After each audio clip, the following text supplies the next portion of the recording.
Ang intense ng mga kaganapan ngayon sa abot kamay na pangarap sapagkat malalagay sa peligro ang buhay ni Harry.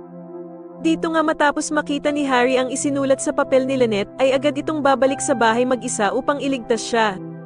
Samantala matapos ngang makabalik ni Zoe ng Apex ay agad na kokomprontahin siya ni Annalyn at paaminin niya si Zoe kung nasaan ang kanyang lolo Pepe. Ngunit itatanggi lamang ito ni Zoe at wala nga daw siyang nalalaman tungkol sa pagkawala ni lolo Pepe kaya naman daw ay tigilan siya ni Annalyn sa kabibintang nito sa kanya. At dito nga ay lalo namang pag-iinitan ni Doc Carlos itong si Annalyn dahil nga sa hindi tinitigilan nito si Zoe, na paaminin na meron nga daw itong kinalaman sa pagkawala ng kanyang lolo Pepe. Pero hindi naman magpapadala sa takot si Annalyn at sasabihin niya nga kay Doc Carlos na kahit ano man ang sabihin nito, ay hindi siya titigil na paaminin si Zoe. Samantala ay magtatagumpay naman ang plano ni Lynette na lagyan ng sticky note si Harry upang malaman nito na nasa kapahamakan ang kanyang buhay.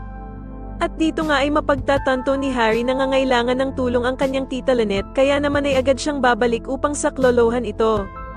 Sa kasamaang palad naman imbis na humingi siya ng tulong sa mga pulis ay mag-isa lamang siyang babalik sa bahay nila Lynette kaya naman ay mapapahamak tuloy ang kanyang buhay. Sa kabilang banda naman ay pagtatangkan nga ng masama si Lynette ng mga tauhan ni Moira kaya naman ay magpupumiglas siya sa sobrang galit.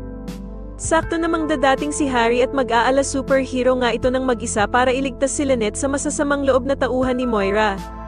Sa tingin niyo makaligtas kaya si Lynette sa kamay ng mga tauhan ng bruhang si Moira at mabuking na kaya nila Doc Robert at Giselle na ang mag-inang Zoe at Moira ang may hawak sa ama nilang si Lolo Pepe? Mas lalo na nga talagang nagiging exciting ang mga susunod na kaganapan kaya naman ay mas lalo pa nating abangan ang mas lalong gumigandang abot kamay na pangarap. Maraming salamat po sa inyong panonood at sana po ay mas subscribe niyo ako. Maraming salamat po.